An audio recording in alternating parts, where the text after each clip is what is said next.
How are you guys doing? This is not necessarily a Geekscape show. I actually almost canceled this a few times. So, welcome. If you guys are watching, it is June 29th, 2020. And this is actually a pretty big day for me. It is the anniversary every year of the traffic accident that killed my older brother. This was a DWI. My older brother, for those of you guys who don't know, was killed by a drunk driver. This happened in 1996. This is June 29th. So this is a pretty rough day for me every year. This is the roughest day for me every year. And so usually the week going into this day, I'm pretty angry.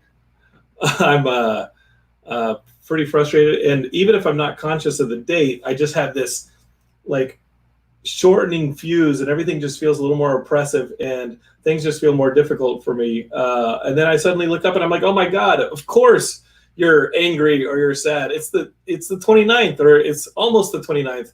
And usually this is like the hardest part of my year. My older brother was almost 2 years older than me.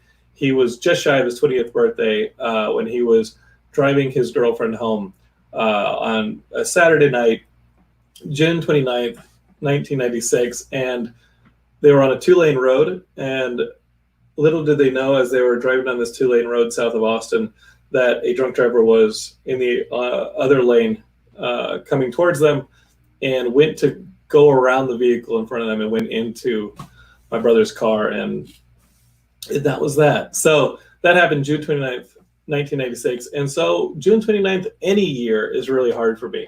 But you know what? We've been dealing with some pretty sadness, anger-inducing stuff this entire year anyway, because 2020 is like the worst Black Mirror episode. So I said, you know what? Not this year. This year, I am going to reclaim it. I am going to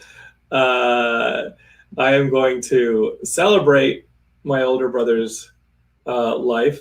And that means that I'm going to invite some of my brother's friends and some of my friends from high school, and we're going to talk about my older brother and maybe share some stories. So that's what I have planned. It's not really a Geekscape episode, even though we're putting on the Geekscape feed, but you know what? It's my platform, so I don't really care. This is what I want to do to reclaim June 29th for me. Okay, here we go. First up, I'm going to invite my buddy Jason. Jason was one of my brother's closest friends. And I think he's in Texas. We'll see. But Jason Brewer used to live up the street from me at my mom's house. And some of my biggest memories of Jason is obviously he was 3 grades ahead of me, as my brother was. And he had Golgo 13 on the NES. Not only did he have Golgo 13 on the NES, he also was one of the few kids I know that had the trackpad. Do you guys remember the NES trackpad? Jason had the NES trackpad, which never worked. I don't know if he had Rob, the little robot, also never worked. And the Power Glove rarely worked. But I remember Jason had that stuff, and I would go over to his place, and we would play Golgo 13. You guys know that game on the NES. And I'm just going to bring him on here. Jason, how are you doing, buddy? Doing well. And for the record, I still don't know what the hell Golgo 13 is all about. But you remember that game, right? Oh, God, yeah. The side-scrolling. There's not one day that I played that game that I actually knew what was going on in the game. I just tried to get to a point where I did. Yeah, so listen, Jason, you used to live in our neighborhood. That's where my mom lived.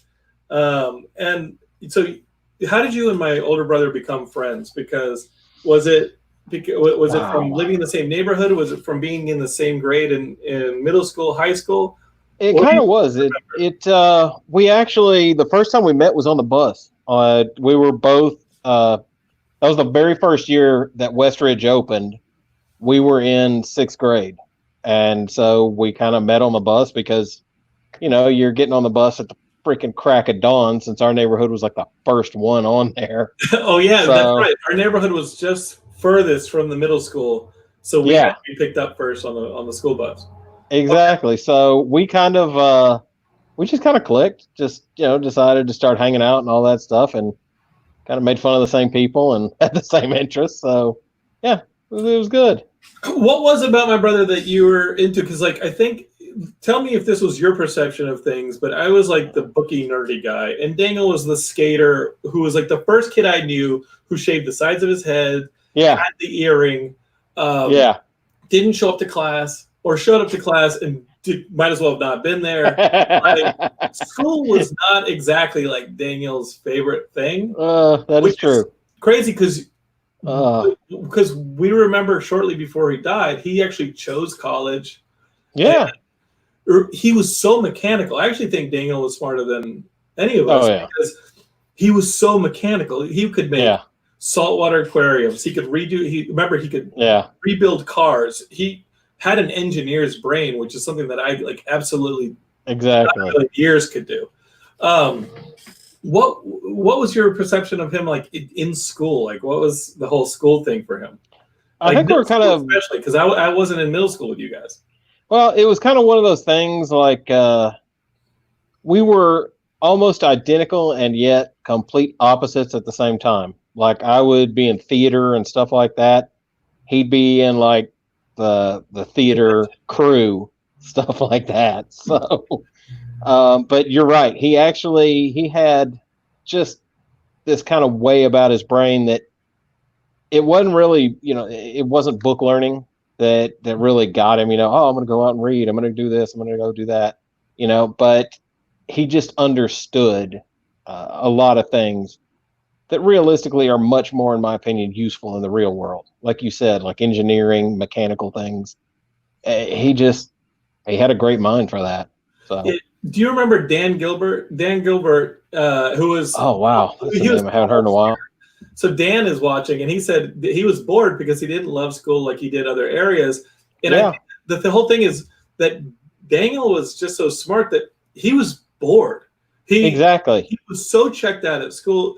Yeah. I don't think he was in your yearbook on the graduating class, because I have a copy of your yearbook because you guys were seniors and I was a freshman. Yeah. And I remember having my freshman yearbook, and I don't think he's in it, Jason, because I don't think he was. I don't think they saw that he was going to graduate. Yeah, did. I was going to say. so like, count him out. You never count him out, and that was like the craziest thing was that a lot of people had counted him out. Yeah, I feel like the adults counted him out when they see the shaved head and the earring, which like I think everybody has these days. Like so many people have the shaved head and the earrings, like. In the early 90s, I remember when he came home with the earrings. That was more of a punk look, yeah. Dude, my mom. Like, I know. She freaked out. And she freaked out in Spanish. Oh, yeah. Oh, I remember. A much louder and longer freak out. Just freaking out. I remember. I'm not going to lie. Your mom freaking out in Spanish on either me or him, or sometimes you and Paul. That's how I learned the majority of my Spanish growing up. Hey, what did she just say? Oh, okay. Did you ever feel when you were hanging out at our place and my mom just went into like her crazy Spanish rant that she was talking about you and she was really just disciplining us? Pretty much. I would always like just, no, okay. And then as soon as we'd leave, hey, what did she say? Yeah, was nothing, she don't worry about me? Yeah, was she? Did I hear my name? No, no. So I got a question. You remember the Spanish twins that were my year? Yeah. Look who I got here, right here. I got Seth, and then Geekscape, you're not seeing double. You got Matt. You got two Spanish twins. Shit. Whoa, shoot! Look at that beard, man. So yeah. I mean, he's got a beard now. It's a solid beard. Solid. At what point I got to tell you, Jason, I haven't seen you since probably high school. At what point did you start losing your hair? Because I've got like a sunroof right here. Yeah, so pretty much around 30, little past 30. Apparently somebody flipped the damn switch and it just went. So, yeah. That's when I was like, well, fine, you're not going to let me have it on my head. I'll grow it on my face. Screw you guys. This is your revolt? Because I haven't seen you in over 20 years. So, Jason, tell me, when we were talking about celebrating my brother on the 29th, what do you remember like the most about that last year that he was alive before the accident? Man, that's a rough one. To be completely honest, about the last 5 months, 6 months, we had actually gotten into an argument, not really an argument, just, I mean, we've gotten to the point when you're friends with somebody and spend that much time with them for that long. It was the weirdest thing. It's like I've told people, it's the closest thing to ever what I could imagine having a twin, in that Daniel and I could look at each other and know exactly what the other person was thinking. Sometimes we'd like look, one of them, somebody'd say something, one of us would look at the other, and you both just die laughing because you know exactly what they're saying. And I mean, we have two twins here. Twins, can you exactly. Is that what happens? The ESP. I can say that I think even to this day, as a 41-year-old man, that a lot of my jokes and comedy comes from Daniel. And I think looking at Seth, when people are talking, him and I know the old Daniel quotes that we're gonna say, and it's just it links, and there's definitely no twin connection that I think of. I think it's just like what he's saying. It's your best friend that you've known him that long, that you know exactly what BS is going to come out of his mouth or what's going to come out. You know his responses. I don't believe in any telepathic anything like that, but you just know the guy so freaking well. The quick wit that came out of his mouth. Oh God, yeah, immediate. I've never seen anyone. I haven't seen anyone match that. That's true. I've never seen anyone match that.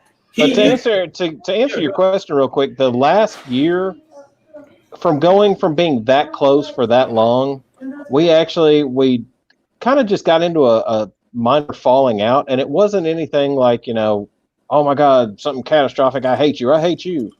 It was just like we kind of started bickering back and forth a little, and then we just kind of stopped hanging out for a little while, for about probably 5 months, and then about 2 weeks before he was killed, he and I ran into each other downtown at just randomly, and decided to start talking. And I mean, had a heart to heart that night. And by the end of the night, we were closer than ever.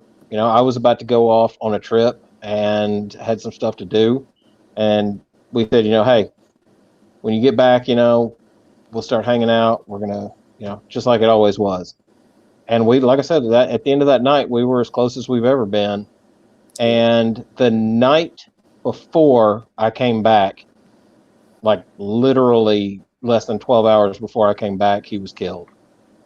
So that was devastating to me. I felt like, in my mind, there was a lot of things I wanted to still say to him, that the regret, most of all, things like that. But I can't tell you how unbelievably happy I am that we actually connected before that. If you want to call it divine intervention or whatever, if we had never gotten to talk that night, I would have just been beyond devastated. Mm-hmm. That's the kind of stuff you just don't recover from. So I think about like the last time I saw him in person, I was over at my mother's house, and he and Paul had an argument, and I don't know that the argument was ever resolved. And I remember Paul and I getting in the car and driving back to my father's house, and when he was killed, it's just one of those things where one of the haunting images that I will have in my life is when we went to the funeral home, and Daniel was and you were able to visit him, and Daniel was sitting out there, and I just remember Paul, they said, listen, we're going to close the casket, say your goodbyes. And I remember we all said our goodbyes, and we walked out of the room, and Paul was the last one out, and you could look back in the window of the visiting room, and Paul, I don't know what he said, but it's the last, that's the haunting image, is Paul talking to Daniel, because I know that the last time they spoke, it was a disagreement. By the reverse is that Daniel spent the first, 16 years of my life beating the crap out of me. I was done out of love. I was such an easy target, and I was such easy prey. Oh, he loved you though. He just got so bored with it. But that last year, those last 6 months, like when I started booking the punk shows in like the basements and the bingo halls and the rec centers, when I started booking the bands, he would come to these concerts, and it was kind of cool for him to like come and see the bands and all that. And music was like our thing, and that was what we were slowly becoming friends over, was music. Because obviously he's a skater, he's gonna listen on it. I remember there were so many bands that he introduced so many people to. From Metallica, he was the first kid to listen to Metallica in the mid 80s. First kid to listen to Metallica, first kid to discover Red Hot Chili Peppers, first kid to like discover all those bands way before they were ever on MTV. Oh yeah. Before like anybody had heard. So when people are like, "Oh yeah, I really enjoyed Blood Sugar Sex Magic," as like my entry to Under the Bridge was my entry to Red Hot Chili Peppers. I'm like, no. Like 1 or 2 hours before way before that. People love Metallica, but Daniel was listening to Metallica long before anybody else. In the Megadeth, remember how many Iron Maiden posters? I was gonna say he had every Iron Maiden cassette that was ever produced in the cassettes. This was back. Realistically, this was before CDs, back in middle school for sure. And I remember like just the tower of cassettes. And yeah, you're right. He loved music. I mean, he truly was just a music head, especially heavy metal, rock, punk, just anything from that era. And even slightly before, he got me into half of it. There's a lot of that I'd never heard before. And I'll be real honest, there's a few of those, the Ramones stuff like that was fine. But when he threw on Metallica the first time, I was like, what God damn are you listening to? Yeah. Oh, yeah. Or Slayer, one of those. It was just like, dude, seriously, I'm worried about you. Yeah. Well, the devil's disappointed in you, Jason. Exactly. Yeah. So I think he's fine about now. You were talking to us, and I've got the Spanishes here. You were telling us in our chat earlier about the rental car story. What's like the biggest? You guys, listen, I was the good kid who was like always in school. I know. I was like I was a goody two shoes. By comparison, it felt like Daniel just got like all of the shit from being like We earned it. Trust me when I say we earned it. You guys were the golden kids. I mean, you were awesome. We were always fucking something up or getting into trouble somehow. What's the worst thing that what are some of the worst things that you guys did? Tell me the rental car story. What was that story? Oh, God. Okay. Again, this allegedly may or may not have happened. It was a story maybe I heard about. Maybe I wasn't even there. I couldn't testify to court in this. But Daniel had allegedly gotten a rental car. I think his car was in the shop or something was wrong. He was issued a rental car, and it was if I remember correctly, Ford Fiesta or Ford Festiva. Okay. Basically Ford's version of a Geo Metro. So like a small little yeah, 2-door hatchback. Just and at some point he came and picked me up. We were going to go out and do something, whatever. He comes by, swings by, picks me up, and I was just like, what in God's name are you driving? He was like, dude, it's a rental, it's cool, I got the insurance on it. Oh, well, okay, that's not really sure why you said that, but all right. Getting through to the good part, basically. So you remember where my house was in Woods of Westlake, right? Yeah. Okay. Well, back there, before there was a neighborhood, which there is now, you could go past my house, and there was a little cul-de-sac back there with like just almost nothing. And then there was like a trail that led into the woods. Exactly. It's all developed now, but yeah. And when they started developing that for the first time, there was this, when you'd get to the cul-de-sac, the end of the cul-de-sac, there was a curb cut and just a dirt road that went down. And I mean, it went down. And it would level off and then go down again until this little like dirt cul-de-sac where I guess they were doing construction work or something. And we used to all go out there and drink. We're not even close to 21 at this point, but figured, okay, well, it's a cool place. We're kind of in our own friendly territory and nobody's going to hassle us down here. And if they do, there's the woods. I think we're probably like 19 or so at the time. So we go down there in his rental car, and there's quite a few of the other gang that's already down there. And I'm going to be real honest and say it's been so many years, I don't remember exactly what started it, but somehow Dukes of Hazzard got brought into this. In a Geo Metro. Oh, yeah. So in a Ford Fiesta. Yeah. Okay. So basically, I get in the passenger side, he gets in the driver's side, and we take off. And at first, we're just kind of doing donuts in this huge construction dirt cul-de-sac. We're going back and forth, back and forth, back and forth. And there's one area where it wasn't like, to be completely honest, it looked kind of like a Dukes of Hazzard, like the intro jump ramp. Yeah, it was just dirt and this sign. And so we were like, I don't know how this sounded like a good idea at the time, but basically we just started going balls to the wall. First, it was up. How fast can like a Ford Fiesta possibly go? You would not think fast enough to get air. You would be wrong. So we first started hauling ass up this thing to the little break off, and I mean, we didn't even hit the flat spot. It just smack. We come flying up. Now, at some point, and I cannot honestly recall exactly which points, at some point a window breaks. What? Yeah. Oh, yeah. Yeah. One of the windows, the chassis and it pow. And we kind of looked at each other and was like, oh, shit, there's no turning back now. So when the Ford Fiesta landed, it just popped the window. Pow. I mean, not. You guys got? That one probably only like 5 feet, 4 feet, 5 feet.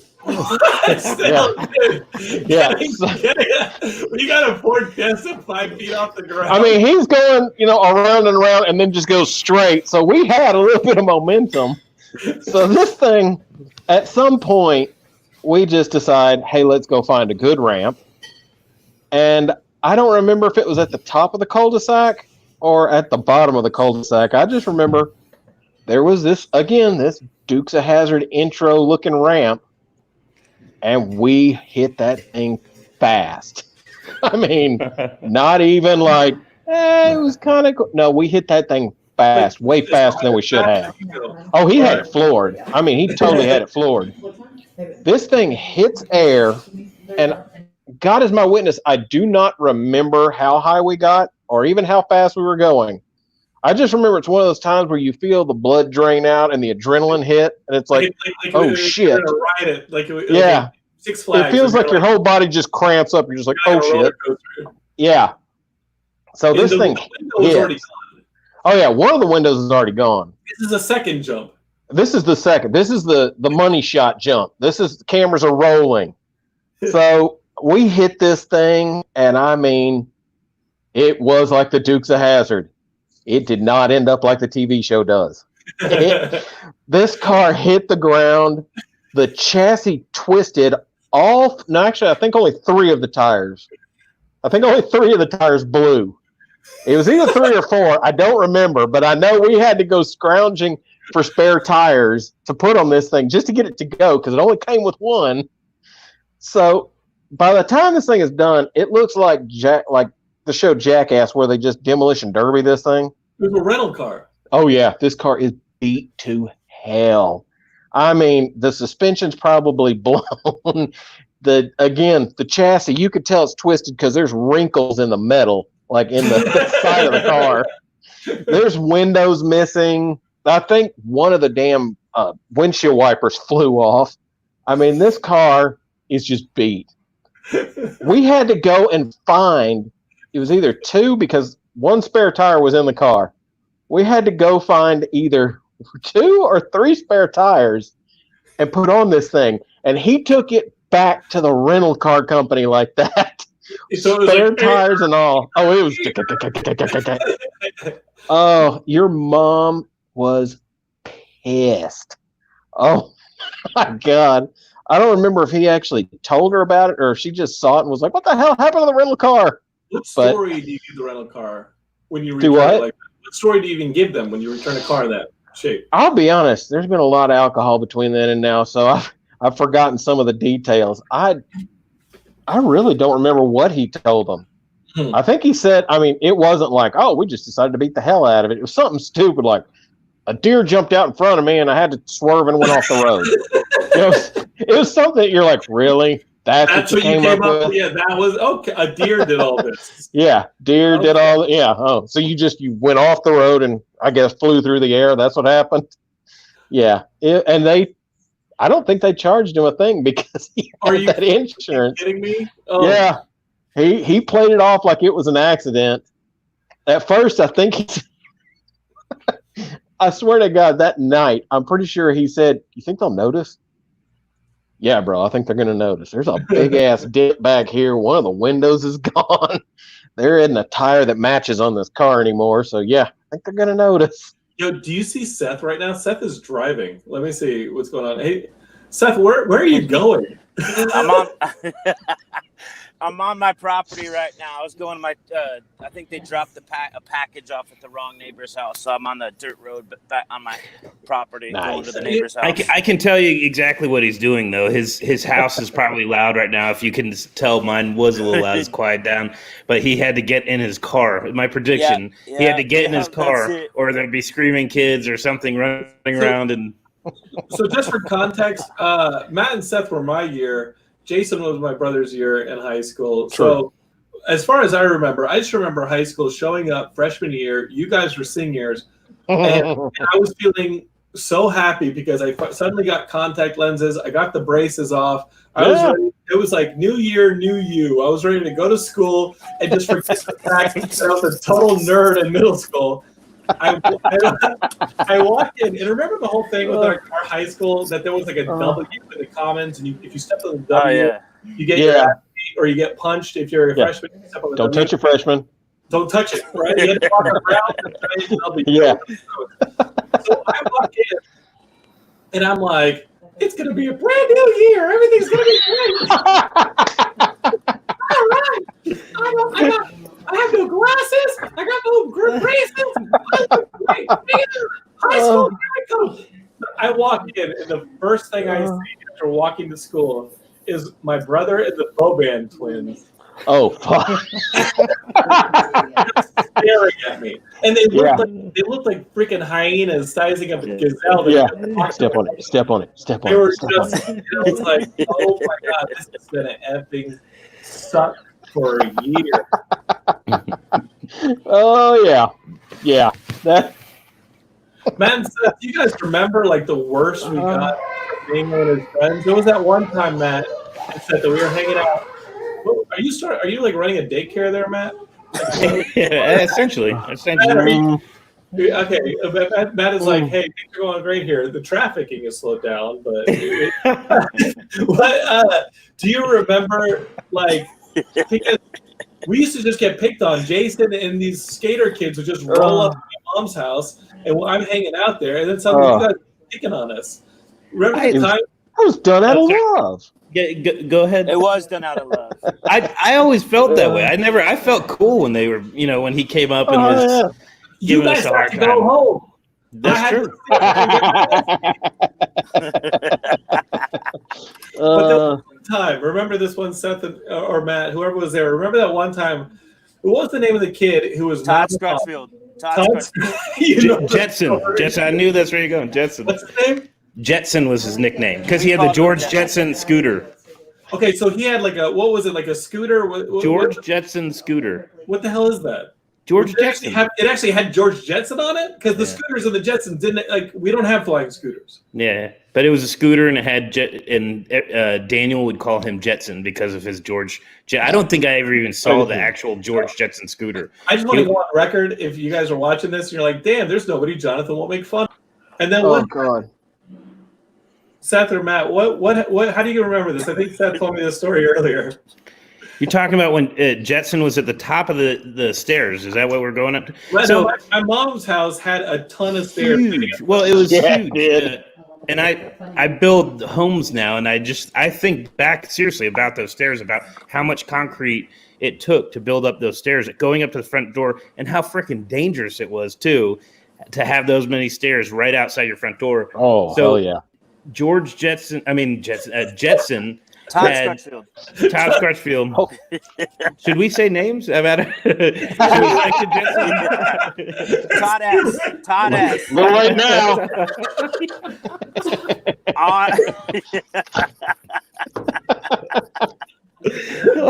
Todd Scrutchfield. Yo, Todd. Jetson Scrutchfield was at the top. Like 30 minutes in, we said his name 8 times. So I think what happened first he's probably a real nice guy now. They're out in the Facebook. From what I remember is that Jetson was being made fun of a little bit because of his scooter, and he says something like, "I bet I could jump my scooter down all of those stairs." And so Daniel says something like, obviously like, let's see this. Yeah. And he goes up to the top of the stairs, and from what I remember, he tries to jump it and hits the second stair down and tumbles the rest of the way down the stairs. Yeah. Is that the same story, Seth? Oh yeah. No, I just remember he ate a glorious amount of shit. It was a full roll down. This fool was going to take the Jetson scooter, and he thought he was going to gloriously just like fly off the front step and land with a slick move at the bottom. And this is like 15 feet. But the best thing about it, I think, is that let's not forget that the launch area for you to gain speed was a whopping like 4 feet. 5 feet, yeah, That's right. 4 or 5 feet. Yeah. But the thing about it was that I swear on everything holy that Jetson Scrutchfield believed 100% he was going to soar across those stairs. Oh yeah. Oh, he had it. Yeah. That guy had probably 100 stories just like that. There's a helicopter story. There's several other stories. We won't go too far into it. Like I'm sure he's a really nice guy these days. But he created some very funny stories for all of us. Seth, have you been in contact with the dude? No, I haven't seen him since. Seth, pan over into your passenger seat. Hold up. What the hell? You just drive around with a freaking head? Yes. Baby Jesus. Why do you have a head in your truck? I don't know. The kids like it. That's common, Jonathan. That's a normal thing. We're used to, man. Dan Gilbert. Why do you have to judge us? Dan Gilbert just said, "Anyone remember the Spanish truck? It saved me from a mob once." What does that even mean? What are you talking about? It was I know he's talking about my old truck it was missing the tailgate and yeah. I'm gonna actually message Dan Gilbert. Hey Dan, if you're watching this, I'm actually gonna send you a link right now. It's gonna be able to drop you in with us. So just have your camera on your phone ready. I don't care. We're doing this. I think I actually found it. Let's see what's going on here. Let's see. Hang tight. Talk amongst yourselves. But Dan, if you're watching this, I just sent you a link. Feel free to drop in because that story where the Spanish truck saved you from a mob is ridiculous. Spanish is. I speak to you guys plurally. Spani, what are some of your memories of Daniel? Well, I'll start. I think that. One of I'll go with two right now, just like right off the tip of my head. I remember how back in the day when we were spending the night at y'all's house, Jonathan would invite us over. We'd come hang out and play basketball, and Jonathan was not a night owl. He was literally like, we'd be like, dude, let's watch this Army of Darkness. Let's watch this. Hey, Mystery Science Theater. Still not a night owl. still not a night owl. Hey, hold up, guys. We have some breaking news. Correspondent from San Antonio, Texas. Here he is, Dan Gilbert. Everybody. So before Jonathan, landscape your phone real quick. And before Jonathan makes any jokes, I heard that we needed another guy with a shaved head and a beard. Oh, There you go. gray beard. What the fuck is in There the we go. Texas? No, I will say this though, still a choice. I don't want to Yeah, make it mine. still a choice. Still, Let me No. show you that. Still a choice. he's got so much to No. prove. Go to the very back side. My sides are a choice. Come up a little bit. Wait a minute. Go back. Let me get there. That So- does look good. So Dan, before we get into the Jonathan's not a night owl and goes to sleep at 8 p.m. Still do. Like, listen, here's Still do. Heidi Cox. Falls asleep at 9 p.m.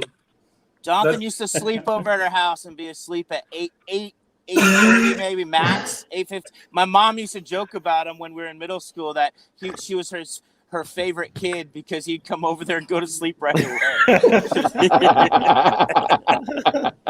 I just remember Jonathan with that flying hook shot on that basketball court at his dad's house. Oh, Nice. He did had perfect that. The spirit of the Utah Jazz would come out of him. the marquee hook shot. Skyhook. Yeah, I think he Paul and I knocked were- the wind out of me like 10 times with that move. Yep. Because you're looking at the hook shot, you're not seeing the elbow that's trying to clear space. Yeah. But don't forget, you had to use that elbow because Paul and I would foul you relentlessly. Oh yeah. Paul and you, we played with Kevin Ware. Oh yeah, Do you remember that guy? Kevin, Okay, you just got out of the way. so listen. You either got fouled or slimed. Or slimed. This dude, like, even as a Hispanic, I don't sweat as much as this dude. Like, he sweat immediately. This, like, and, like the temperature goes above 60 degrees, and this dude is suddenly the blob. Like, he just has like slime coming off of him. Right. So, He was always pretty athletic though. He always did a pretty good job. I mean, I can't really down him on his basketball. funny you should say that. Okay, so Dan, tell us your story about tell us your story. Definitely. Tell us your story with the mob. Do you remember those kids, the guys that would hang out at People's and smoke?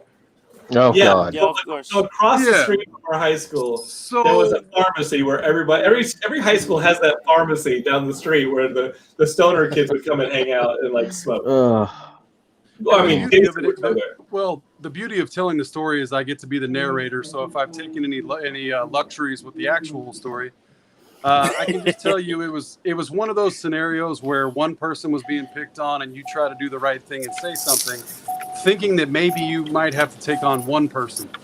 But then all of a sudden 10 people show up, and all of a sudden I literally, you know where the auditorium was on the backside of where the basketball court was? Yeah.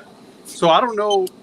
I just remember there was a mob of people that were going to beat me up one way or the other. And all of a sudden, out of nowhere, I don't remember if I called or if it was just random that he showed up, but here comes that truck. And I don't know if I've recreated that it had a different horn at the time, like a custom horn of some kind. No. But it was like being rescued. When you're that scared, Coming to the neighborhood. all I know is it was like In seeing a flames. beautiful. It A was like horn an in flames. amazing. It was like having a rescue that showed up at the perfect time, and I just remember him taking me to the house. And I was undressing able him. Yeah, you remember that? Yeah, we undressed you. We toweled you down. Right, but that was the part where we signed the NDA not to talk about it. That's So true. funny that you guys were talking about some athleticism. We actually have some evidence here on the athleticism. Let's go ahead and run the clip here. Let's see. Oh, yeah. What's going on here? Dude, is that the Oh, Rockets? I just saw me run by. Wait, hold on. Was that 76ers or Rockets? This had to be fucking middle school. Oh, wait, no, Dude, it's number not- 4. Look for number 4, I guys. just saw Kevin. Wait. Kevin's in the middle. Number 3. Wait, which one? Kevin Kevin, Ware. you think that's Kevin? Kevin Ware. Yeah. I'm number 1 right there. Okay, hold I'm up. number 4.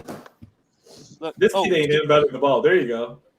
Oh, that's not. Yeah. That's a good move, guys. That is a good move. That wasn't bad. He was not. Jonathan, That was not Jonathan, yeah. That's the Hill Country Gym. Yeah. that's exactly Good right. call. That's exactly right. Okay, so I think that's one of you guys. Kevin Ware has the ball. I think number 4 That's is one of Seth. you. I'm That's going in. Seth. I'm going in. I pass it to Matt. Hey, Oh, give us Rick, the layup. Seth. Guys, Matt I'm gonna missed. pause it real quick. That's me. That number 5, that little kid right Yeah. there. Yeah. I think that's yeah, me. yeah. Right next to Seth, yeah. You're number 5. I think I'm number 5. I can tell you that sign has seen better days. The place to be. The place to be. Check out the ref's pants too, man. This I know he looks a little creepy. I think he came from the disco and would just change. Did you see what? But did you see what he's packing? who didn't? Oh, look at that! Dude, that was me. I did not hammered him. that kid. All right, let me fast forward. I think we get older as this video keeps going. Because check this out. Oh, let's get some replays here. I want to see a couple of our good moves here. You get no moves. That's what I got. That's what I got from you so far. That's middle school. Cool. That's middle school That's era. cool. I think we'd all been playing basketball for all of like a year at that point, and it shows. That's a false statement. False. It sounds good. It sounds good. So Daniel, Mr. Gilbert, what are some of the memories besides being named after my brother? What are some of the memories you've got about my brother Daniel? I mean, because his original name was Rodolfo, but he changed his name. Right? I mean, to be honest, we were younger, so we were always kind of trying to be the kids hanging out with some of the older kids. That was a big part of it whenever we were there. I think the biggest thing for me was he would whoop you. Like, you know, especially it seems like everything happened at your mom's house. I don't know what the deal is with that being like the epicenter, but it's almost like she wasn't paying attention, so maybe that's why he was there. And it was when y'all mentioned the English Spanish stuff, it was amazing because like Paul would go into like a loving thing about his mom, but at the same time he'd just be like lecturing her about the English Spanish, like when she would freak out a little bit. It still happens. Oh yeah, and I posted earlier. We once were eating, and we had been acting up all day long. And she told us we were looking at the salad bowls because she was always, you know how she was. She'd have food ready. She'd cook for anybody who happened to be walking by. Right. And she told us that she got all the salad from the weeds outside because we weren't acting right. So it's a bunch of grass down the yard. We ate them anyway. We ate it anyway, but I mean, that's a lot of my memories were kind of an interplay between the three of them and me sort of just being the fly on the wall going like, this is pretty entertaining. You know, there was a lot of personality jammed in there. If you really look at your family, I mean, between Paul, you, and him, there could be 3 documentaries there. I mean, really, if you look at it, I mean, Paul's story alone, it's sad that I really haven't kept up with him as much as I would have liked to. He has yet to return my call from this morning, so don't take it personally, Dan. I mean, I'm sure he's busy doing something. Daniel, Dan, here's something. Offer to take him to lunch. He'll be right there. The last time that I was with him actually was, you know, that bread place that was right there. They would give you like the slice of bread if you walked in there. It was like Greater Bread Company church? or whatever that. No. Talking about Catholic Mass? No, it was a St. bakery. Gabriel? Yeah. It was a bakery in Westlake. It was like the Greater Bread Company, whatever it was. Okay. And he'd come back from some WWE thing, and I happened to run into him. And I give him a hard time because the guy that I was eating lunch with that day had his glasses on and was afraid to be noticed by the general public. And that was probably the last time that we connected. But it was just funny to watch him like be prepared for the fans that were going to show up from the wrestling stuff. So do you guys remember that the Thundercloud subs that's still there in Westlake had Paul's WWE like headshot or whatever, like his glossy up for years, like 20 years? That freaking glossy was up. The longest picture that was there was his. Jonathan, I'm not going to tell another story that isn't related to Daniel because I want to give him that time because he deserves it today. But I got to tell you, the craziest story I ever heard, and I'm assuming this is true because I'm pretty sure Jack told me, the thing about Paul going to Japan when Dad didn't know. Was that a true story when they met crossing in an airport and he was boarding a flight to Japan to wrestle? Do you remember that story? Yeah, so Geekscapists and people viewing, that is a tough freaking period for me because, like, the truth is, like the agreement was always like, dude, when you can wrestle all you want when you finish college. Paul couldn't wait. Yep. And like when you think about like athletes, and Paul is absolutely an incredible athlete. There is that window where you just have to do it, and despite like this agreement to wait till he had graduated college to pursue pro wrestling, the truth is, pro wrestling started pursuing him, and it was really hard. I remember by that point, I was in grad school. I think I was a senior in Philly, and then I ended up in grad school. Yep. And Paul and I talked about it all the time because I was just like, dude, I mean, I'm the guy in the middle who's like trying to make sure Paul slows it down so that he can like stake it to college. And hey, man, like you only have this much college left. You have this much college left. Just you can't do the pro wrestling thing quite yet, or just do it in Texas. Just do it locally. But Paul was so good locally that these promotions from Philadelphia to Japan started asking Paul to come, and that was his opportunity to be a pro wrestler. And you don't know if that's going to be waiting for you even a year later if you know. And so it's like a really tough situation. And man, I got to tell you, like looking back, I don't even know if I mean, dude, all I got to say is if my father has ever been angry at me, that's when he was angry at me. Because the story I heard from him, was that that somehow they ran into each other. I don't know if it was the San Francisco airport. I don't know what it was. But from what I was told, either by Paul or by Jack, by the time Paul got home, the locks had been changed. The Forerunner was gone. Ooh. I just remember it being, but I mean, I swear 2 months later, he's wrestling Goldberg on Monday night. So the whole story is just insane. Yeah, that's right. That's right. But I mean, you go after, if I look at it now, you go after the things you want. But if you go back and look at it, we were all giving him advice that our parents were giving us. Exactly. But none of us had that opportunity. So what would we have done in the same scenario? It was just a wild story. Yeah, and I absolutely remember sitting in Philadelphia, getting that phone call from my dad, just being like, "How long have you known that he was pro wrestling?" Do you remember when I came and annoyed you? And I just remember sitting there on the phone, just saying like, "Fuck," because the loyalties were so split, and they're the two people, like they're the two men that you love the most on the planet, and you're just stuck, and you're like, okay, my brother is potentially like weeks away from attaining something that nobody really gets to attain in this life, and he's worked on forever. He worked on it since he was a kid. It's all he cared about. Yeah, and I'm sitting here like trying to cover and be the good brother while being the good son, and let's just say I'm really glad to be out of that situation, and I'm really glad that now I'm absolutely the best son. So right, I made it through, but yeah, that was a rough, weird patch. That was 2003. Yeah. So I remember that like it was yesterday, Dan. Yep. Totally.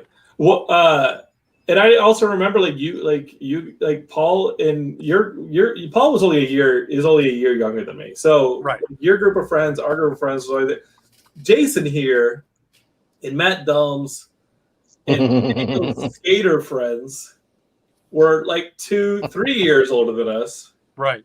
And so like you guys wanted to hang out with them. I had long since wanted to hang out with you guys. You guys were so mean to me. That was initiation. We had to jump you in.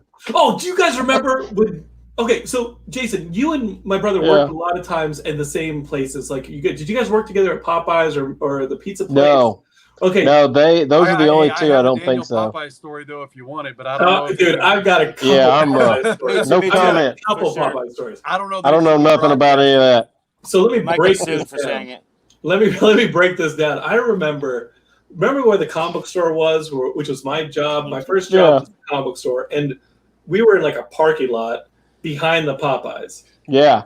And my brother worked at the Popeyes. So Daniel works at the Popeyes, and his job was to bring out the deep fryers, bring them out behind the Popeyes, and he would power spray them. He would just hose them, power spray out the deep fryers. And that was his gig. And so when I was working at the comic book store on a Saturday and he's working, not only did he like get me free Popeyes, and let me tell you why the free Popeyes ended, but I don't eat there anymore either. Well, I won't. So like I look out the window and Daniel's sitting there with this power sprayer spraying down the deep fryers.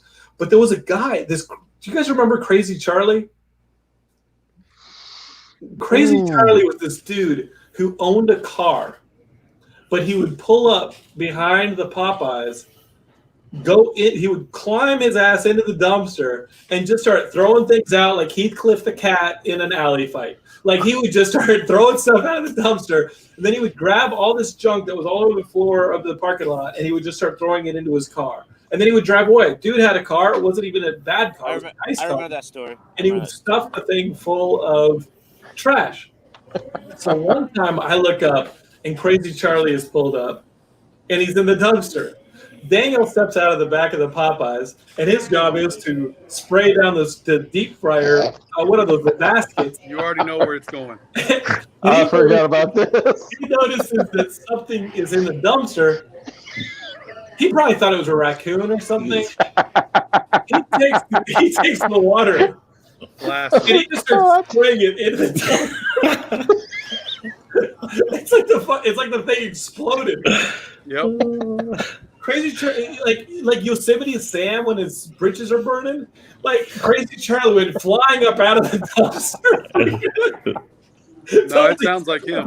Yeah. So I'll tell you my Popeyes one. So I went there to pick up some food one time, and Daniel, this is just the type of guy he was. So he sells me, or somebody gives me the chicken, and he pulls me aside and he goes, I think I had maybe, because my, being fat and all, I think I ate a piece or something. I don't know what I did. And he goes, hey, don't feed any of that to your parents because they're nice people. He's like, we just did hacky sack with your chicken because I wanted you to. He's like, we were in the back doing hacky sack with your chicken, but I don't want your parents to have to eat that, just you. So that's who he was. I was his intended target, but he was nice enough to not let innocent people be damaged. Like, he told me they were hacky sacking the chicken back there to see how many times they could kick it. Dan, your story was that they were hacky sacking the chicken that then they put into the deep fryer and they served you. I think that's fine. The story I hear is that they had a free. Okay. I don't know if you should say this one. Seriously. Yeah, I don't know what the statute of limitations of some of these stories are, but yeah. Okay, so they had a chicken fryer, right? Like, this is why I stopped eating at the Popeyes down there off of Big Caves. Yeah. Deep fryer, and every now and then there'd be a roach running across the floor. I just make that assumption. Yeah. They would catch the roach, right, in a cup or something. You get like a Popeyes drink cup or something. You catch the roach in it. Now you've got this roach captive. Where do you think the roach is going to go? Of course, roach went straight into the deep fryer. Yeah. And now you got this chicken frying in the deep fryer, and there's roach in it. So now you've got this like mutant chicken roach hybrid fried chicken. That's what they were serving. So every now and then, when you had that crunch of your chicken, you probably, now there's probably a little bit of like roach shell or something going on. Oh yeah, thorax in your chicken, and that's when I was like, "Fuck that, I'm out." And I feel so sorry for anybody that ate at that Popeyes in the mid '90s. At least it was fried. That's all I can say. Yeah, right. Yeah, I mean, it was sanitary by that time, sure. They eat crickets and stuff, and crickets are exactly. You're saying it was Westlake Survivor? It's probably pretty healthier. much. Yep, good times. Was there a time that you guys got in trouble and you didn't think you were going to be able to talk your way out of it? Who was? Yeah. Oh God, yeah, probably a ton. Well, not probably, yeah, a ton. But I mean, realistically, there's not a whole lot we actually could talk our way out of. At least with your mother, or with my parents, or something like that. It was more of a, oh man, they're gonna be pissed. Yeah, let's not go home yet. Yep. So yeah, it was. Yep. And Jack and Alice, they were people you didn't lie to. I don't know about y'all, and Jonathan, I don't know about you, but you meet certain people in your life that even if you wanted to lie to them, you'd be so disappointed that you did it that you just don't do it. Yeah. And when I think about Jack and Alice, I couldn't lie to them if you put a gun to my head. But we didn't have to. We could tell them the true, truth, and they related with us. We were always so nice. We weren't like Paul didn't ask you kids. to cover for his professional wrestling career, Seth. Maybe you should. That is Maybe true. you should have been the person on the receiving end of that one. Oh yeah. Oh God. I remember one time. I'll give you a story about a fight one time. So Daniel and a bunch of us. Daniel, I don't know where you were, Jonathan, that night. Maybe you were asleep. It was past 8:00. Did we save you? Did we save you and bathe you again? Well, listen. Listen. This time I actually wasn't the one who started everything. But y'all remember those Westgate movie theaters late at night? Oh hell yeah! Oh yeah. The old school Westgate theater before it got redone. The cinema. When it was a mall. Yeah, kind of like Yeah. The one that was like sliding down a hill. Yeah. Oh no! I have the Westgate. You're talking about Westgate. Yeah, I remember that. I'm talking about Westgate, closer to like, well, where all that whatever that where Central Market is now. Yeah, where Central Market. It was 5 minutes from your mom's house. Yeah. Correct. Well, we were all there, and of course, there was a bunch of kids seeing a movie from Austin High. So they knew Paul because I guess in a basketball game, Paul had like shouldered into 3 of them or something in some sort of a thing that had happened. So it's like me, and I'll throw out some old names. It was like Brad Peterson. It was Paul. So anyway, somehow Daniel gets called. Tim Sittler, maybe? I think it was that whole group. Yeah, I think it was that whole group. But I don't want to put anybody, because a lot of those guys weren't the ones that ended up pushing and shoving and doing all that. But it was, everything was kind of, it was Paul. It ended up being me, Paul, and Daniel. But when Daniel got there. Right now? Huh? You guys are like now in like a fight or something at the mall? Well, it was one of those things where nobody really wanted to, but everybody was trying to show off or whatever. Girls were probably there. Can't back out. Can't back down. Like an NBA fight, right? So same type thing. But the mood changed when Daniel arrived, because it was as if somebody who could give left Fs had just shown up and was going to handle whatever needed to be handled. So I just remember like being so thankful for him to show up and like, you know, being the older kid and what have you. But that's how I remember the story, and everybody left with no problems. Dan, my question for you is, how many times have you been saved from getting your ass beat in your life? Because well, listen, this conversation, you've been saved. I'm not, yeah, so one other incident at Texas A&M, and that was it. But to be fair, it was always me trying to say something to somebody doing something they shouldn't, and then ended up going, uh-oh, now what do I do? Guys, hold on. And then we bathed him. Yep. I mean, it always goes back to the gentle bathing, just so we're clear. I'm teasing Dan, but the truth is, if this was Stand By Me, he would be the River Phoenix character. But you also remember he got died of like a knife fight after like the movie ended. You see that little title that comes up and says like, "Hey, he tried to have a fight and died." That's Dan right here. Noblest it'll happen. It'll happen. What are you doing now? You're in San Antonio? No, I work at a 24-hour animal hospital. My wife's one of the doctors, and I'm on an ER shift, but clearly not working that hard. So good. Jason has something we want you to take a look at. I don't know, like what kind of animals. Can we do that on camera or sure? It's on a live feed. I mean, we just throw things at the wall and see what sticks.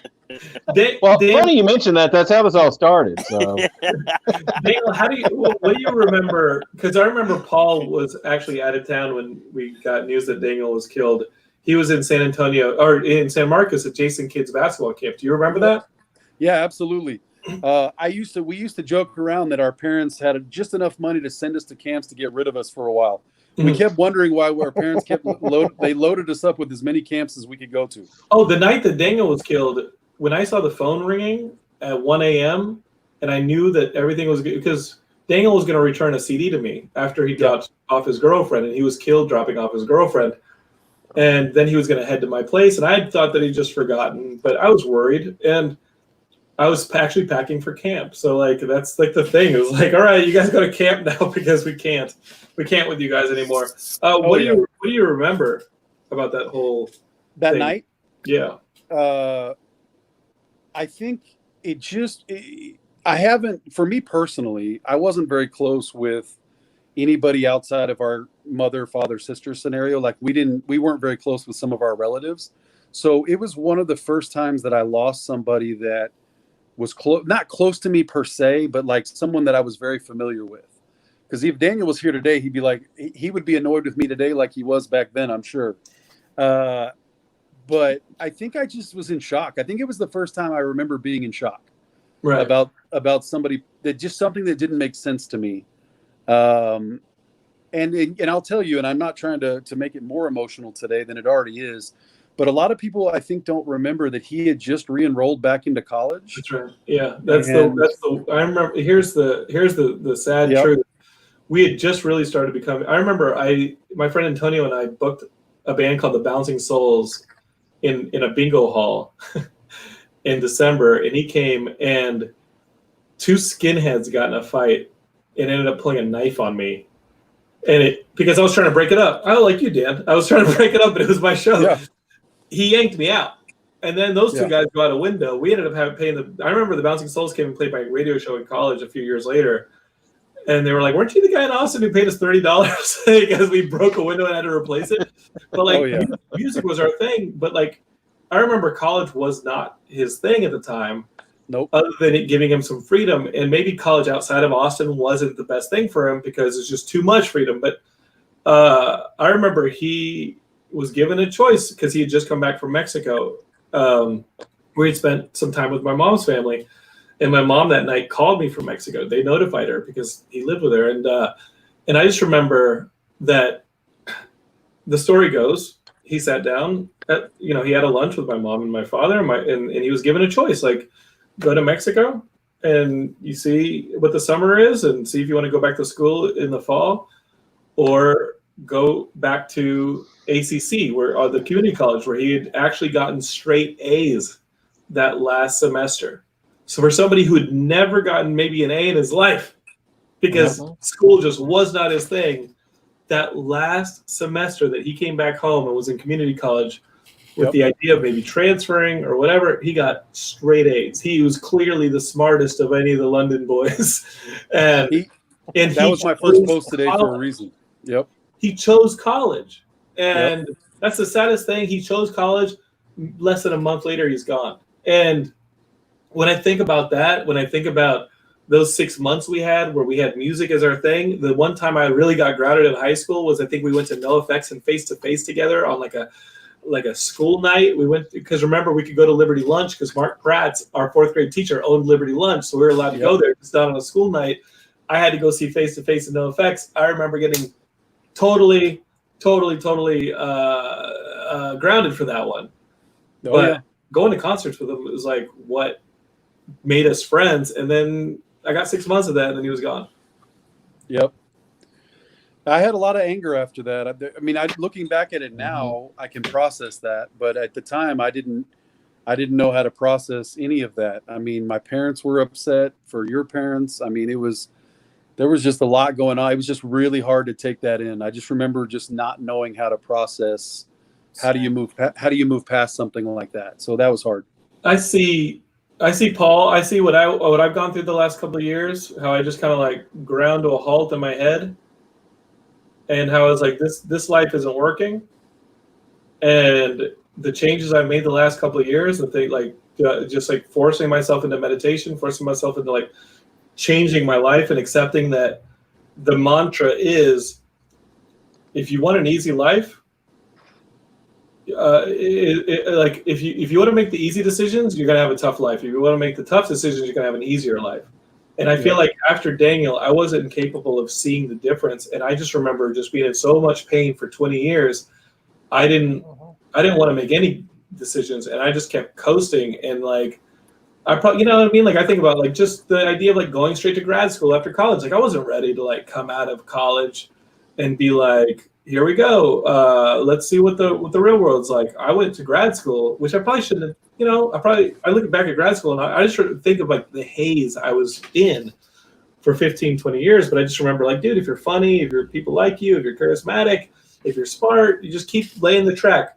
But the whole time emotionally, I just feel like this train is coming and I'm trying to lay the track. I'm trying to lay the track. I'm trying to play the game. I'm trying to play it.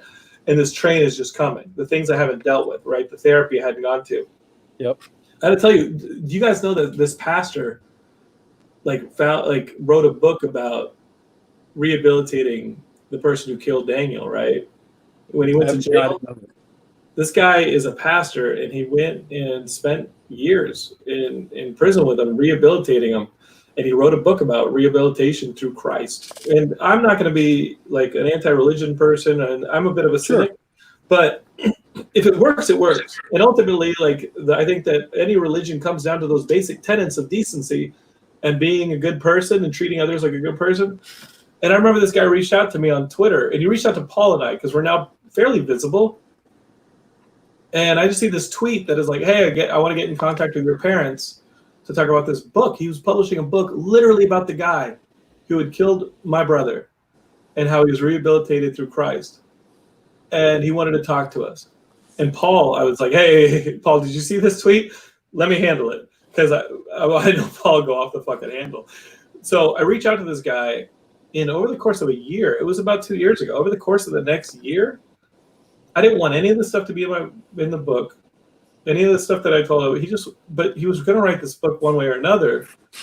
I didn't want him talking to my parents. I didn't want him talking to my mom. I want him talking to me, right? Because I know that would just shut them down. It's not easy. That's not a good situation, right? Those are tough conversations to have, especially with some stranger. But I remember talking to this guy for a year about all of it. And, at the end of the day, I know about this individual. I know what his life is now.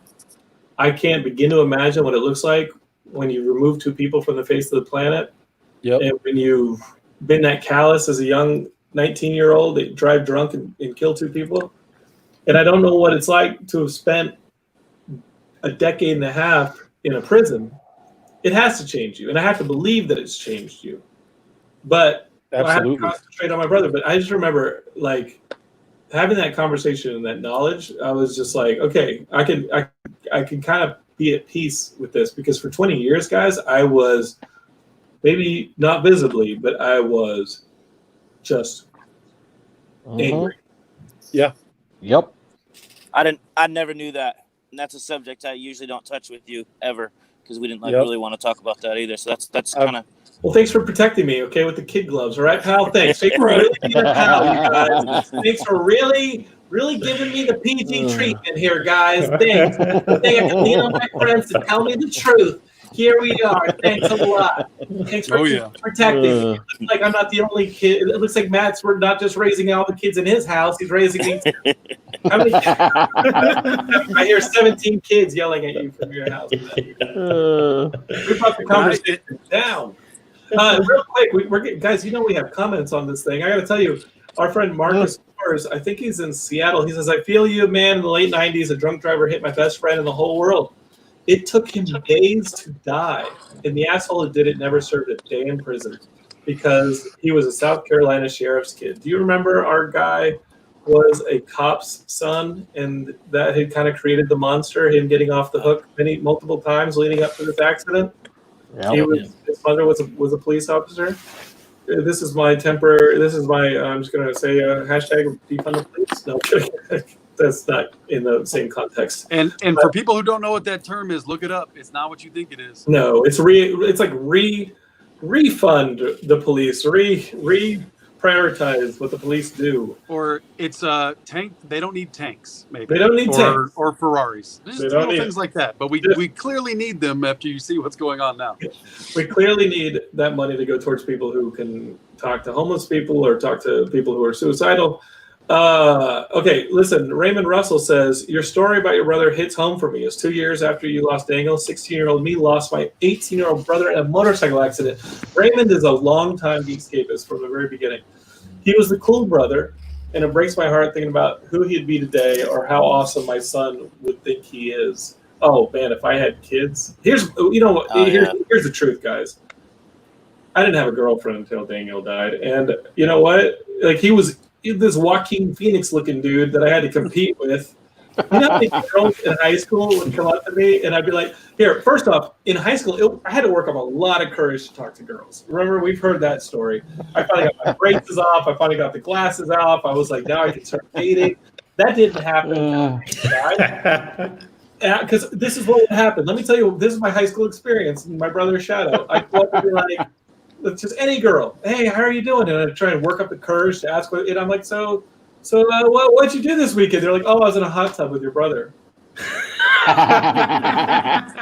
Yeah, that's about right. Fucking ladies, man. I couldn't even come close to any of that. So I got to tell you, like, dude would still be a ladies' man. I'd probably be an uncle like 17 times over, but dude is a ladies' man. Good looking guy.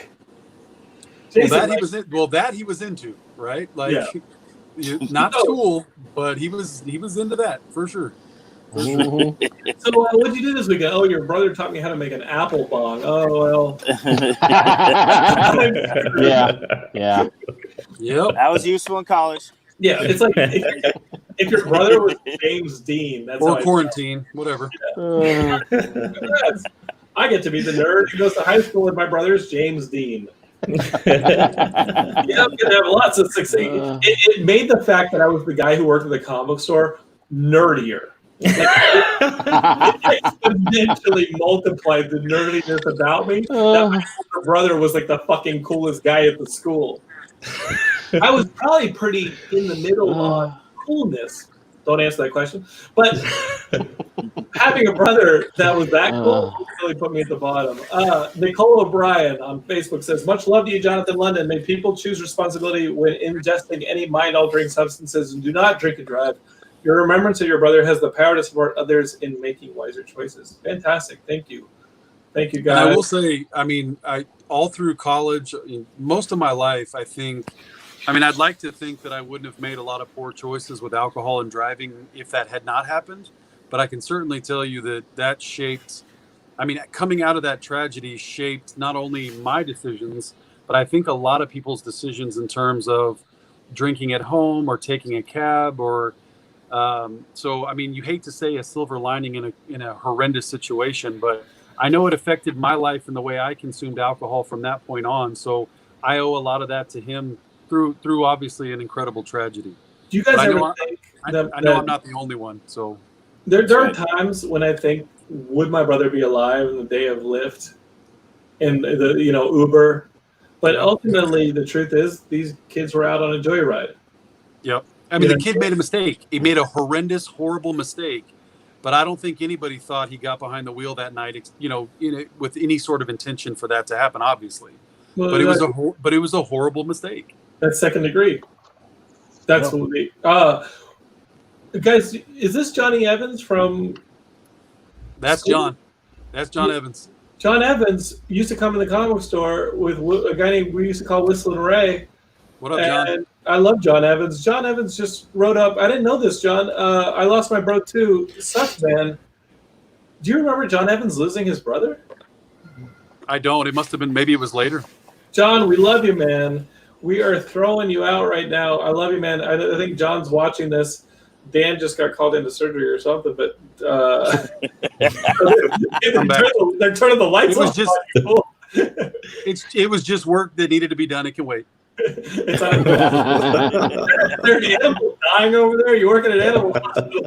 Please tell me you're not logging in and talking to us. All I do is take care of upset clients. My wife does all the actual stuff that matters. I just take care of the finances and how upset people are about the finances. Okay, so guys, John Evans, who I love so much, and again, he would spend time in the comic book store hanging out with me in high school. Probably the nerdiest place you want to be. But he's a good dude.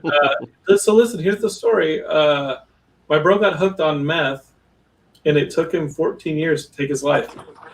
Oh, John, I am so effing sorry you went through that, man. That must, I think sometimes when I see people dying of cancer, or I see people dying of alcoholism or some level of chemical abuse, that I think about the fact that Daniel died so suddenly, that it was such a shock, right? And you wonder about that, because seeing someone waste away is just that. I don't know if I could do it. You know what I mean? Like there's almost if he was going to die, there was a blessing in that. Does that make sense? Yeah, a lot. Yeah. Or my cousin Martha. She is in Bartlesville, Oklahoma. It says, I wish I had more time to really get to know Daniel. The last time I saw him, we were at all at Granny London's, our grandma. I don't remember what we were doing, but I finally got to see what a cool guy he was. Thanks for sharing memories of him as I am finally getting to know Daniel a little better. Well, I have a grandma story from Daniel's funeral. Our grandmother was, I believe, born in 1909 or something. By the time Daniel was killed, she was well into her 90s. I think she ultimately died in 2003. My grandma, who Martha is talking about. So, Granny loved the Church of Christ. That was where she went. She was Church of Christ goer. She loved it. But my mother's Catholic. So when Daniel was killed, the funeral was held in a Catholic church, and I don't know if in those later years, Granny was cognizant of everything that was going on around her. God bless her. We loved her fried chicken so much. She once mailed us fried chicken in the mail. It showed up looking like a freaking biohazard. But that was Granny. She loved you. So I remember just how hard this funeral was in the Catholic Church, and behind me, I hear Granny whisper to somebody else, "Don't let them come back in the church. This is a Catholic church. It's no good." I think she thought we were just like. I think she thought we were or something. But, oh, that was that. Yeah, that's my Granny story. Is she? Yeah, I don't even know if she knew what was going on, but she knew it was a Catholic church. No good. No good. How are you guys feeling? You guys feeling all right? Is this fun for you? Yeah, absolutely. Jonathan, can I tell my story? Absolutely not. I'm gonna Absolutely not. Muted. Anyway, guys, do I need a beard to be part of this? I mean, it would help, but you know, He'll be back in no time. Oh, that kind of beard. Okay, got it. Do you remember Sarah Goss Bailey from school, guys? She says, "I miss Daniel every day. I still have an earring that he had given to me for Christmas. He was an incredible friend." Oh, cool. What's up, Sarah? Hey, Sarah. I haven't seen that name in a long time. She's always cool. Yeah. And Heidi chimed in and says, "I was raised in the Church of Christ. Some members believe it's the only church." Didn't stick because now she's dating me, so sorry. That's quite the fall. Okay, Matt, I'm sorry. I'm not going to mute you. Tell your story. Are you thinking? Like, what? Let's change your frame there. I'm just changing your frame. There you go. If you notice, I'm in my bathroom now. The house was so loud. I've gone to like 3 different rooms. Are you sitting on the toilet? Yeah. he's pooping. Yeah. You're sitting on the toilet. You're for sure sitting on the toilet. I'm not sitting on the Pan toilet. down. Let's see. Not anymore. Your acoustics are excellent. Yeah. Okay. What's that, a in there? studio? What's in there? Yeah. What have you been working on? Hey, Matt, just to See that paperwork. Hey, Matt, just to frustrate you more, I'm going to actually like preempt you by your younger brother Nick. Your brother Nick says, "I only remember meeting Daniel once. I was at your house playing Sega CD with you. Daniel popped his head in, and you said, 'Oh, that's just Skunk.' I knew immediately that he was the coolest London brother, Paul being the second. I'm so sorry for your lost brother. The Spanish brother. I love you so much." Yeah, I was clearly the third freaking Spanish brother. I was definitely like the fifth Spanish brother, but I was the third London brother on like the cool tier. Thank you, Paul. Can't see the little camera, Jonathan, down here. All right, Matt. Yeah, but we all knew that you were going to be the one to achieve something, so that's why we had to kind of shelter you in there and just kind of keep you in shape there. Good job. Way to make our dreams come true. It's achievement you speak of. What does it look like? I'm not gonna lie. We didn't have a lot of hope for Paul. We figured, maybe he does something, maybe he doesn't. Well, I don't know. We didn't really know. We knew you were going to do something. We had to protect you. I remember, or whatever. when I went to college and started making like really silly like, radio shows, I remember playing them for my late Uncle Doug. And I remember he listens to me like on the radio. It's not funny. I'm just like yelling on the radio. He listens to this CD or this tape or whatever of my first like radio shows, and he just like sighs and he goes, "I always thought you were going to go into computers." I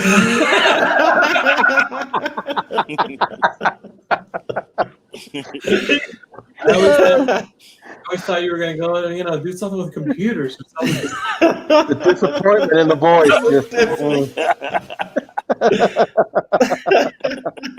Oh God. Beautiful.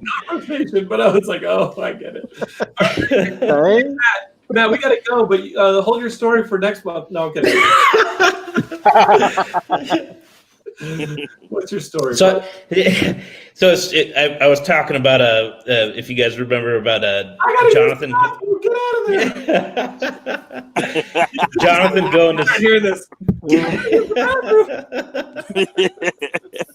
Get out!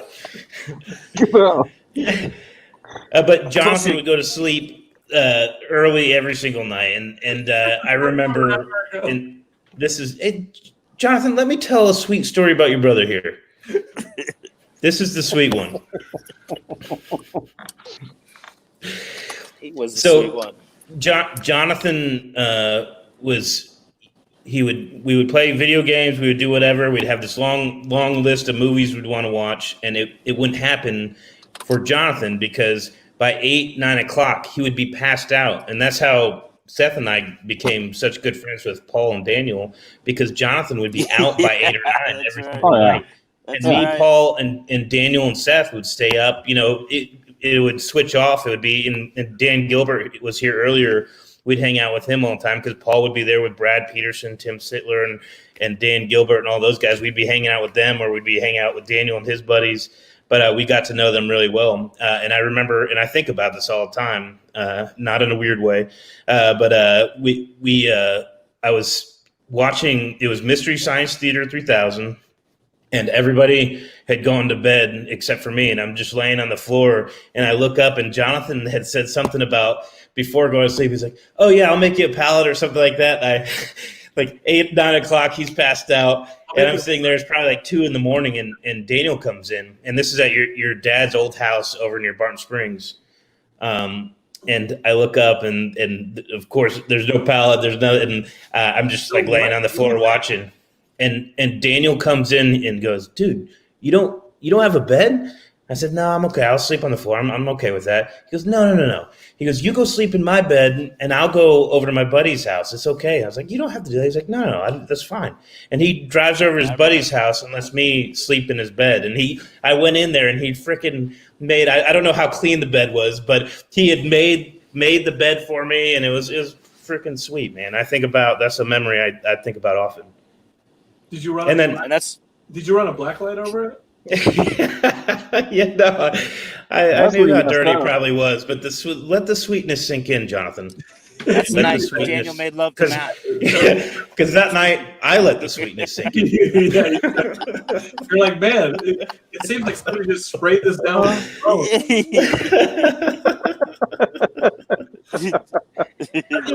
Like, bless several layers of sweetness. Bless my brother. Have you ever met a dude who had that many girls interested in him? No. No. Not in real life, no. No. So as like the wingman, Jason, what is your best wingman story? Oh, dude, no. First off, we'll go with wingman because I swear to God, I like developed a complex just from being around him. Like it was one of those things. It was like I can honestly, I remember after our 8th grade year, I hooked up with this one girl. It was a summer romance thing, la, messing around, all that stuff, and we just thought we were perfect together till she met your brother. And then it was just like, "Who the hell are you? No, get away!" Oh my God, dude! Daniel stole your girl? Oh yeah, wow. Again, we made up. So it was like, we made up long past that, but it was just one of those things that, like, I swear to God, growing up, like, I was a good-looking kid, And I could have been a troll around your brother. It was just like, he's the other guy. Oh, hell no, I couldn't compete with him. God, no. Nobody could compete with him. And and it wasn't like he was even trying. It was just they'd see him just, and you're just like, oh, yeah, I'll be over here if you need me. Cool. Oh, yeah. Do you have any old pictures we could show real quick just to judge if you're a good-looking kid or not? I might have an old driver's license that made me look like Mexican drug lord. I probably still have one of those. I'm gonna bring up some of those home videos. Maybe we can find the statuses and see what they look like. Man, if I was at the house, I would. I'd go get some pictures framed right now. I remember you being beautiful. That's true. Your memory is perfect. Did you ever hit on any of his? Did you ever succeed with a girl near my brother? Yes, but generally only if he was distracted. It was more of a like, you got a friend, right? No, tell me you have a friend first. Okay? Yeah. Okay, good. Something for him to play with. Just take his mind off of it. Okay, But so no, it just depended, man. Honestly, like I said, I had girlfriends here and there, but nothing like him. I mean, he never had a problem with that.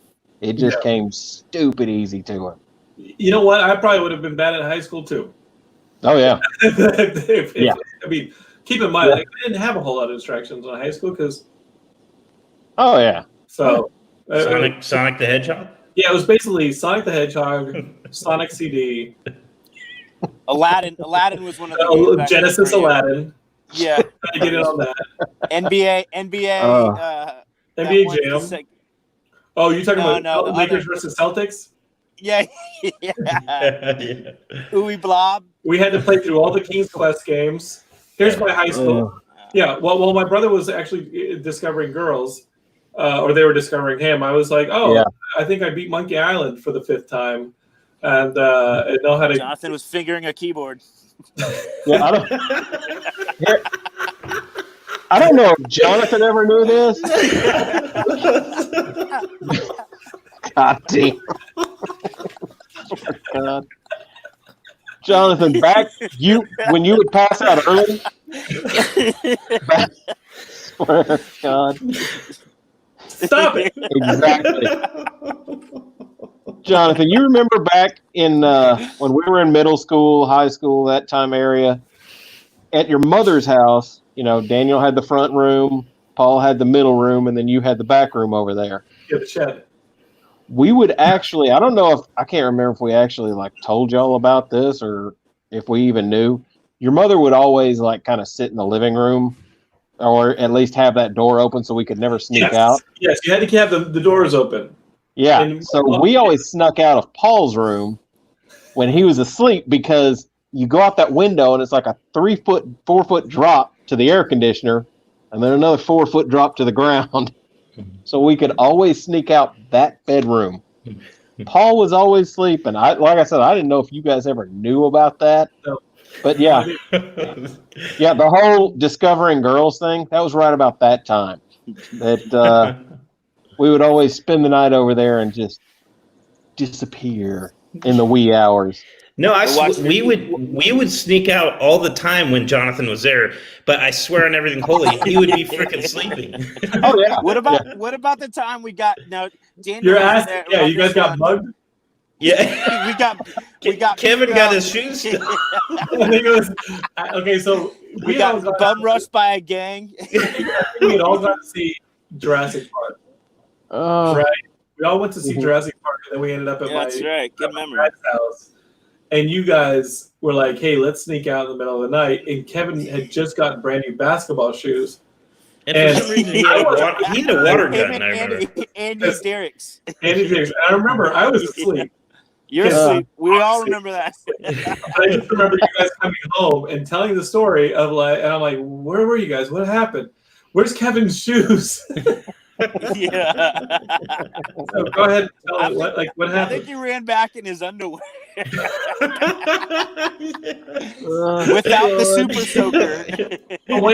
This is what I heard. I heard that you guys went out with the super soaker, that you guys saw. I didn't go out with a super soaker. I told them Don't not let me to into bring this. it. You guys saw a bunch of other kids down the street, and while you guys were like, "Let's run," because you guys probably shot water at them. You guys were like, "Let's run." Kevin was wanted like, to talk to him. "I think they just want to talk." They beat him up, take his shoes, and he comes back in his underwear. Yeah. And then we found the super soaker filled with piss. That's true story. That's a true story. They took the time to all piss in it. You just armed the enemy, is what you did. You know they pissed in it and then went looking for you guys, right?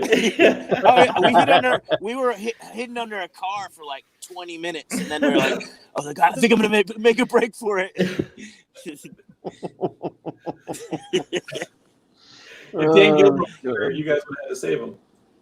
We actually we had quite a few stories of going out at night at y'all's house where Jonathan was never. We were at their house and Jonathan wasn't. A part. You remember looking for lizards at one night? Brian Layson or Pete? What's Brian's? Oh yeah.